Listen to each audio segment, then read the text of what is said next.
नमस्कार, जन टीवी उत्तराखंड में आप सभी का स्वागत है। मैं हूं प्रभात। सबसे पहले नजर हेडलाइंस पर।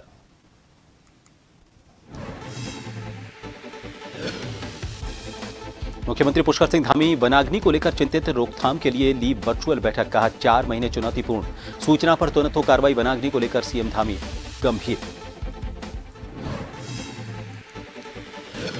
उत्तराखंड के अपर मुख्य निर्वाचन अधिकारी ने की प्रेस ब्रीफिंग। राज्य की 5 लोकसभा सीट पर शांतिपूर्ण मतदान। 55.89% हुई वोटिंग। 5 लोकसभा सीट पर शांतिपूर्ण मतदान।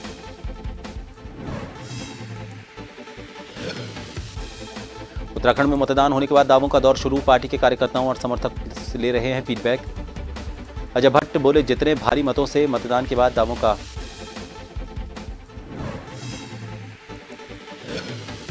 लालकुआ में रेलवे पुलिस की कार्रवाई। रेल संपत्ति चोरी करने के मामले में 2 आरोपितों को किया गिरफ्तार। 18 पेट्रोल क्लिप की बरामद। रेल संपत्ति चोरी मामले में 2 गिरफ्तार।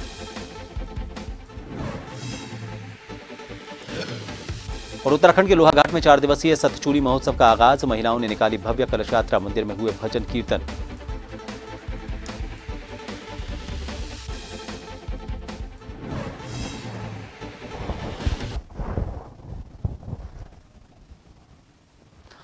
चलिए खबरों की शुरुआत करेंगे। मुख्यमंत्री पुष्कर सिंह धामी ने मुख्यमंत्री आवास में प्रभागीय वन अधिकारियों के साथ वनाग्नि की रोकथाम के संबंध में वर्चुअल बैठक ली।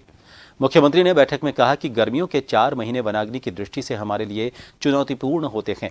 इन महीनों में ज्यादा से ज्यादा सतर्क रहते हुए पूरा प्रयास किया जाए कि वनाग्नि की घटनाएं न के बराबर हों। उन्होंने कहा कि जैसे ही वनाग्नि घटना की सूचना मिलती है उस पर तुरंत कार्रवाई होनी चाहिए और जिसका रिस्पॉन्स टाइम कम से कम होना चाहिए।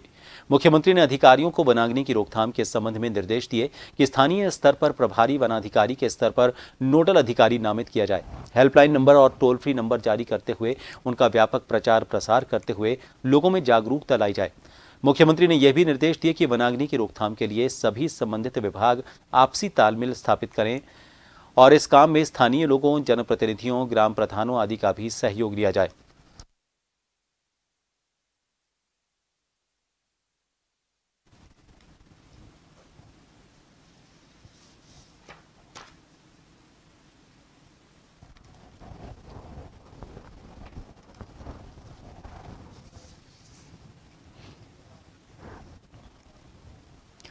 अपर मुख्य निर्वाचन अधिकारी विजय कुमार जोगदंडे ने सचिवालय में मीडिया सेंटर में प्रेस ब्रीफिंग करते हुए कहा कि राज्य की 5 लोकसभा सीट पर शांतिपूर्ण मतदान हुआ। राज्य में अभी तक प्राप्त जानकारी के अनुसार 55.89% मतदान हुआ है। अल्मोड़ा लोकसभा सीट पर 46.94%, गढ़वाल लोकसभा सीट पर 50.84%, हरिद्वार लोकसभा सीट पर 63.5%, नैनीताल उधमसिंह लोकसभा सीट पर 61.35% और टिहरी गढ़वाल सीट पर 52.57%। और इसमें अभी और 0.5% तक का अंतर आ सकता है क्योंकि हमारी कुछ सीट पर अभी तो मशीन पर विलंब से प्राप्त हुई है, तो वहाँ पर टैली करने में थोड़ा समय लग सकता है। तो उनमें भी हमारे मतदान कार्मिक हैं, पुलिस कार्मिक है, इनके द्वारा जो मतदान किया गया था पोस्टल बैलेट के माध्यम से, वो आंकड़ा भी निश्चित हो चुका है। नैनीताल उधमसिंह नगर लोकसभा क्षेत्र से भारतीय जनता पार्टी के प्रत्याशी और केंद्रीय मंत्री अजय भट्ट ने कहा कि भले ही मतदान प्रतिशत कम रहा हो, लेकिन लोगों का पूरा रुझान भाजपा के प्रति रहा है। भाजपा केवल नैनीताल ही नहीं बल्कि सभी लोकसभा सीट को भारी बहुमत के साथ जीतेगी। पूरा रुझान भारतीय जनता पार्टी की तरफ है, कमल के फूल की तरफ है। प्रतिशत थोड़ा कम हुआ है, गर्मी के दिन है, इससे कोई ऐसी बात नहीं है, लेकिन उसमें भी जो प्रतिशत है वो भाजपा का ही है और कहीं पर भी बहुमत में कमी नहीं है। भारी बहुमत से हमारी सभी सीटें आ रही हैं। नैनीताल उधमसिंह नगर लोकसभा क्षेत्र के लिए मतदान समाप्त हो चुका है और ऐसे में अब प्रत्याशी अपने अपने पार्टी के कार्यकर्ताओं और समर्थकों से अपडेट ले रहे हैं। कांग्रेस प्रत्याशी प्रकाश जोशी का कहना है कि पार्टी कार्यकर्ताओं ने पूरी मजबूती के साथ चुनाव में मेहनत की है और इस चुनाव में केंद्र और राज्य सरकार के खिलाफ लोगों में भारी नाराजगी देखी गई। लिहाजा कांग्रेस नैनीताल लोकसभा सीट में अच्छे मतों से जीत दर्ज करेगी।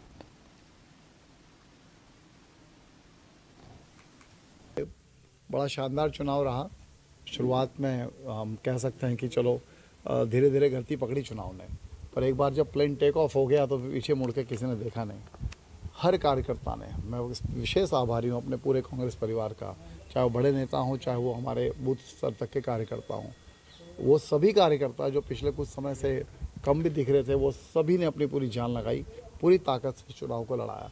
और निश्चित तौर पर ये जो सबकी मेहनत है और फिर पब्लिक की जो निराशा इस भारतीय जनता पार्टी की सरकार से, चाहे वो 7 साल से राज्य में है या फिर 10 साल से केंद्र में है, और विशेष तौर पर जो वर्तमान हमारे सांसद थे उनकी जो निष्क्रियता थी, उसके चलते जनता का भी हमें भरपूर आशीर्वाद मिला। और मैं ये दावे के साथ कह सकता हूँ कि कल जो मतदान के बाद अब जो स्थिति है जो निकल कर आ रही है, वो हमें एक भारी जीत की ओर आगे बढ़ा रहा है। लोकसभा चुनाव में अपना वोट डालने का जुनून और अपने मताधिकार का इस्तेमाल करने का जुनून देखने से ही बनता है। वोट का इस्तेमाल करने हार्ट के ऑपरेशन के बावजूद अपने बच्चों से जिद कर दिल्ली से रामनगर पहुंची 74 वर्षीय बुजुर्ग महिला की वोट डालने के कुछ ही समय बाद मौत हो गई। बुजुर्ग का एक बेटा बीएसएफ में कार्यरत है, जिसकी ड्यूटी चुनाव में लगी हुई थी।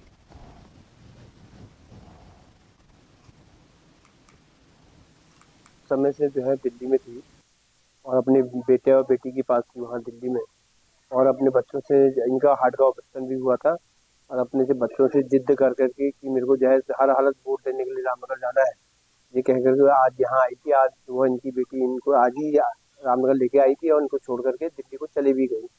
उसके बाद ये मतदान करने के लिए 1-1:30 बजे करीब जो है मतदान करने के लिए गई हैं, और मतदान करके फिर अपने घर पे आ गई हैं। अभी जो है शाम को 6:30 बजे करीब इन्होंने अपने प्राण छोड़। 5 महीने से दिल्ली में थी और अपने बच्चों के साथ वहाँ गई थी और वहीं इनका ऑपरेशन भी हुआ था। वहाँ वोट डालने के लिए जा रहे थे, पैदल लगे थे रास्ते, तो मैं अपना वोट डाल के आ रही थी। तो मैंने उनसे कहा, मैंने कहा ताई जी आप कहाँ जा रही हो? तो मुझसे कहने लगे मैं वोट डालने जा रही हूँ। मैंने कहा ताई जी आप वोट डालने मत जाओ, क्योंकि आप चल नहीं पा रही हो। मैं उनको अंदर कर गई। उसके बाद मेरे अपने परिचित थे यहाँ पर, क्या कहते हैं, संतू पपने जी, तो उनसे मैंने कहा, हम बूथ पर गए, नरेंद्र शर्मा जी, हमने स्कूटी का इंतजाम किया। तब वो संतू और हम 2 जने स्कूटी में यहाँ आके ताई जी को स्कूटी में बैठा के हमने वोट डलवा के उनको घर छोड़ के गए। लोहाघाट विकासखंड के खतेड़ा में 4 दिवसीय सतचूली महोत्सव का महिलाओं की भव्य कलश यात्रा के साथ आगाज हो गया। महोत्सव समिति के संरक्षक डॉक्टर सुधाकर जोशी ने बताया कि देवस्थली खतेड़ा में मंदिर के पुजारी दयानंद चिलकोटी द्वारा पूजन अर्चन के बाद कलश यात्रा शुरू हुई। मंदिर में महोत्सव समिति अध्यक्ष महेंद्र बोहरा और भगवती के धामी दलीप सिंह द्वारा महोत्सव का दीप प्रज्वलन के साथ शुभारंभ किया गया। महिलाओं द्वारा मंदिर में भजन कीर्तन और झोड़ा गायन किया गया।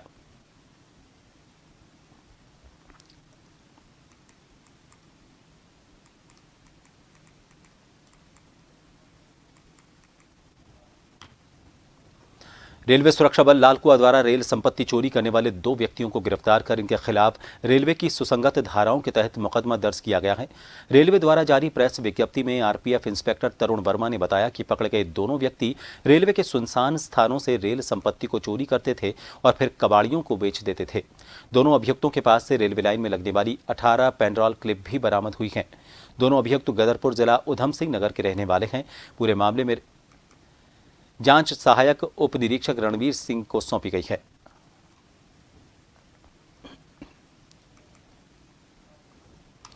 चंपावत जिले के बाराकोट ब्लॉक में जंगलों में लगी आग का कहर जारी है।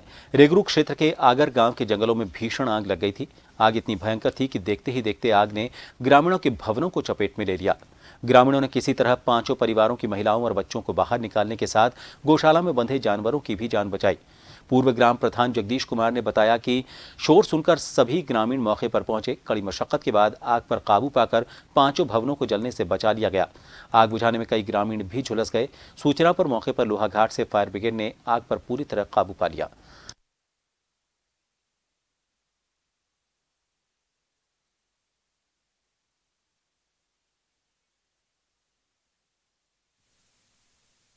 आज प्रातःकाल से ही बाराकोट के लड़ीदुरा के आसपास के जंगलों में भयानक आग लगी हुई है, जिससे वन की संपत्ति को भारी नुकसान हो रहा है। जैसे जलावनी लकड़ी, मवेशियों का चारा व अन्य संपत्तियों को काफ़ी नुकसान हो रहा है।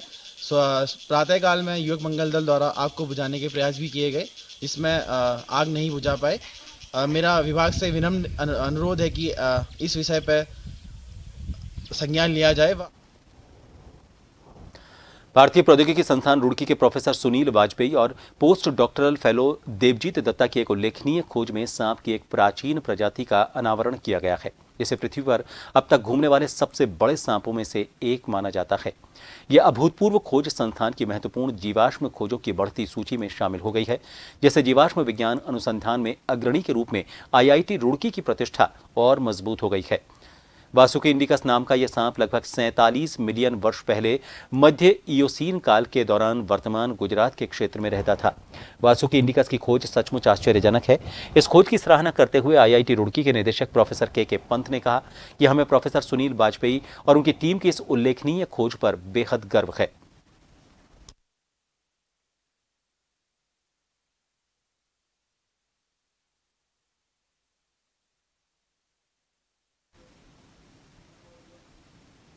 कच्छ रीजन में एक लिग्नाइट माइन है, कोयले की खान है पानंदरों के पास। वहाँ से हम लोगों को मिले थे कई साल पहले। इसको अभी हम लोगों ने पब्लिश किया है साइंटिफिक रिपोर्ट्स जर्नल्स में। इस सांप की विशेषता ये है, ये रीढ़ की हड्डियाँ हैं उस सांप के, और इसकी विशेषता ये है कि ये दुनिया के सबसे बड़े सांपों में से एक है और अपनी फैमिली का सबसे बड़ा सांप है।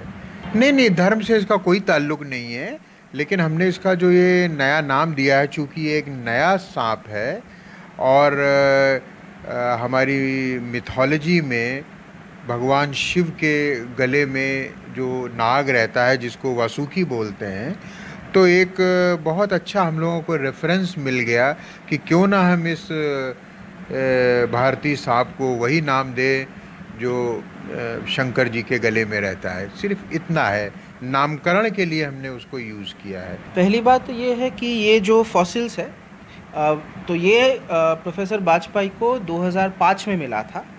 उसके बाद 2023 साल से हम दोनों इन पे काम कर रहे हैं।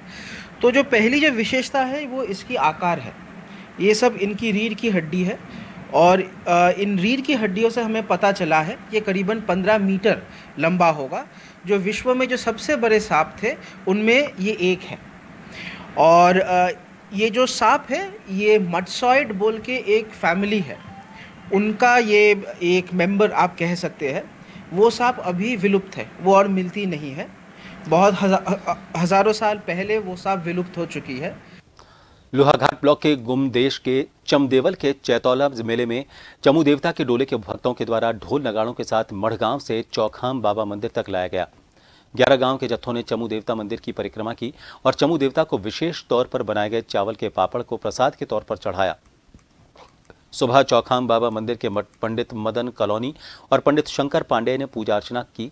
दोपहर को मढ़गांव से पूजा अर्चना के बाद भक्तजनों द्वारा चमू देवता के डोले को पहाड़ियों के रास्ते चमू देवता के मंदिर तक लाया गया, जहां डोले ने मंदिर की परिक्रमा की। चमू देवता ने अवतरित होकर भक्तों को आशीर्वाद दिया। मेले में सुरक्षा व्यवस्था माकूल रही।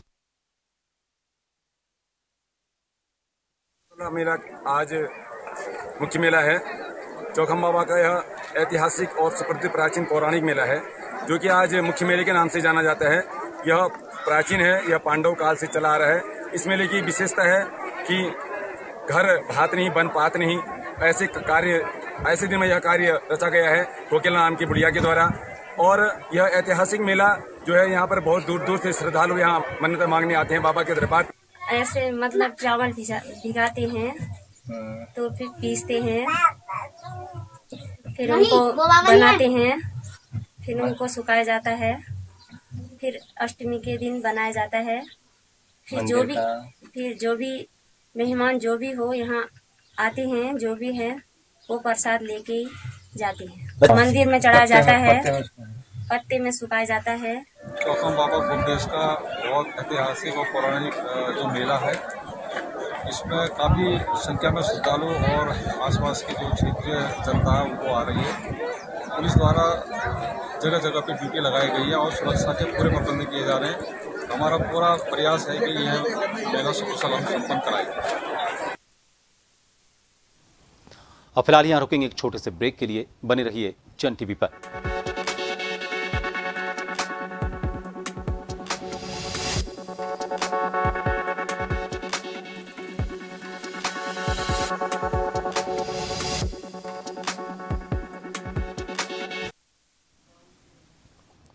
ब्रेक के बाद एक बार फिर आप सभी का स्वागत है। खबर जनपद टिहरी गढ़वाल के विकासखंड प्रतापनगर के ग्राम पंचायत पिपलोगी से है। यहां पर मनबोध सिंह बिष्ट की 12 वर्षीय बालिका अपने घर जा रही थी कि घर के ठीक नीचे गुलदार ने उस पर पीछे से हमला कर दिया। बालिका अनन्या ने शोर मचाया, जिससे गुलदार घबरा गया और बालिका भाग छूटी। इतने में बालिका अनन्या के चाचा धनवीर सिंह, चाची और दादी ने शोर मचाया, जिसके कारण गुलदार भाग निकला। इसके बाद बालिका को स्कूटी से CHC चौंड लंब गांव लाया गया, जहां डॉक्टर ने बालिका का प्राथमिक उपचार किया। वहीं वन विभाग ने बालिका के परिजन को हर संभव मदद का भरोसा दिया है।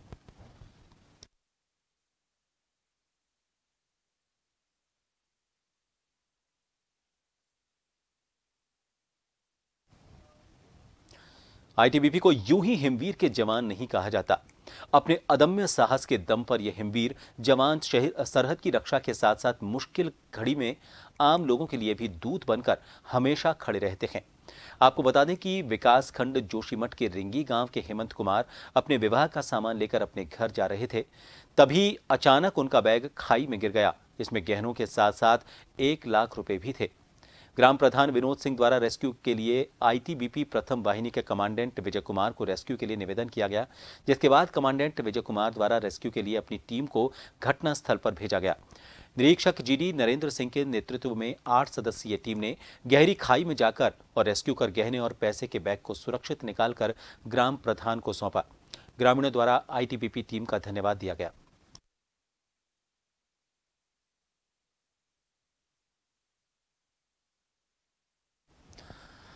गर्मी के बढ़ते ही डेंगू और फ्लू जैसी बीमारियों में बढ़ोतरी देखने को मिल रही है।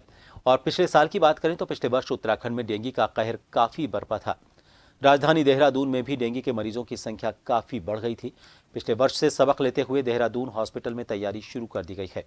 चिकित्सा अधीक्षक डॉक्टर अनुराग अग्रवाल ने कहा कि डेंगू को लेकर दून हॉस्पिटल पूरी तरह से तैयार है और इसके लिए एक अलग वार्ड की व्यवस्था की गई है, ताकि आने वाले मरीज को कोई परेशानी न उठानी पड़े।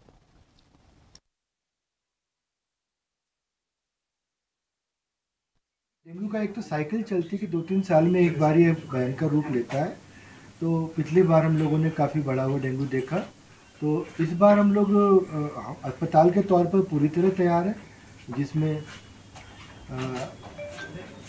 हम लोग का एक स्पेशल वार्ड भी बनाया गया है। डॉक्टर्स की टीचिंग और ट्रेनिंग भी चलती रहती है और शासन भी, जैसे मुझे मालूम पड़ा है कि नालियों की सफाइयाँ और फॉगिंग वगैरह अभी से ही जल्दी में स्टार्ट कर दी गई है और इस तरह की टास्क फोर्स बनाकर वो काम हो रहा है।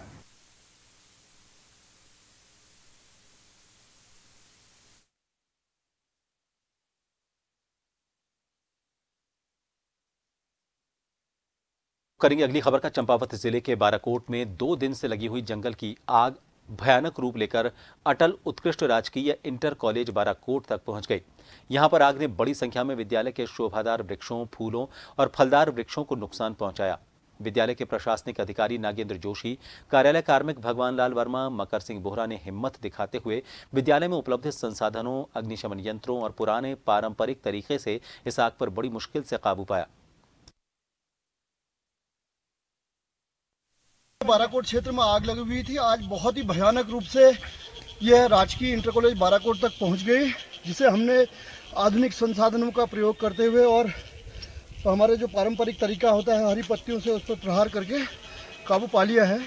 तो मेरा अनुरोध है वन विभाग से कि वो अविलंब संज्ञान लेते हुए इस भयानक आग को, जो देखिए वो अभी भी वहाँ पर उतनी भयंकर आग लगी हुई है, इसको बुझाने हेतु जो भी आवश्यक कदम है उसको उठाने की कृपा करें, ताकि और अधिक नुकसान से बचा जाए। हल्द्वानी शहर के बनभूरपुर अंतर्गत आने वाले चौरगलिया रोड चिराग अली शाह बाबा मजार क्षेत्र में मजदूरों की कई झोपड़ियों में अज्ञात कारणों से आग लग गई। आग इतनी विकराल थी कि घरेलू सामान और झोपड़ी जलकर खाक हो गई। घटना के संबंध में जानकारी मिलने के बाद दमकल विभाग और पुलिस की टीम मौके पर पहुंची और आग पर काबू पाने में जुट गई।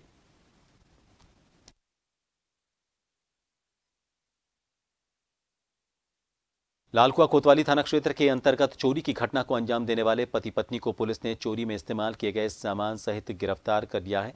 घटना की जानकारी देते हुए सीओ संगीता ने कहा कि हल्दू चौड़ निवासी हेमचंद्र जोशी ने 4 मार्च और चंदन सिंह बिष्ट ने 18 अप्रैल को लालकुआ कोतवाली में तहरीर देते हुए यह बताया था कि उनके घरों में गहने सहित कई सामान की चोरी हुई है। इसके खुलासे के लिए पुलिस के उच्च अधिकारियों के निर्देश पर टीम का गठन किया गया। पुलिस ने तकनीकी सहायता से घटना का खुलासा करते हुए दोनों के पास से चोरी में इस्तेमाल सामान सहित चोरी किए गए सामान को बरामद कर लिया है। दुर्गापालपुर परमा के रहने वाले चंदन सिंह बिष्ट द्वारा बताया गया था कि जब वो 10 अप्रैल को अपने रिश्तेदार के घर गए थे, वापसी में 13 अप्रैल को जब आके घर में देखा तो कुछ सामान उनको नहीं मिला और जो सारा सामान बितर बितर हुआ था। तो इस सूचना पर उनके द्वारा बताया गया कि घर में कुछ ज्वेलरी, कुछ सामान और कुछ लैपटॉप, ATM आदि उसके घर से चोरी हो गया है, जिस पर हमारे टीम के द्वारा थाना चौकी हल्दूचौर के इंचार्ज को टीम प्रभारी बनाकर हमारे द्वारा विभिन्न CCTV कैमरे खंगाले गए, ATM वीडियोस देखे गए, जिसके आधार पे हमने एक व्यक्ति को पहचाना। व्यक्ति के साथ उसकी वाइफ जो अनुष्का है उसको भी पहचाना। उन दोनों के द्वारा इस घटना को कारित किया जा रहा था। खबर देहरादून से है। यहाँ पर चारधाम यात्रा के लिए श्रद्धालुओं का रिकॉर्ड रजिस्ट्रेशन दर्ज किया गया है।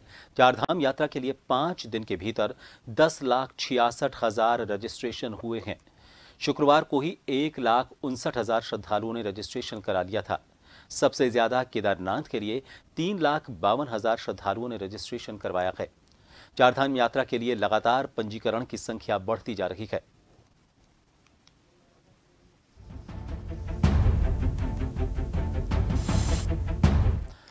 इन सभी खबरों के साथ फिलहाल के लिए जन उत्तराखंड में इतना ही। नमस्कार।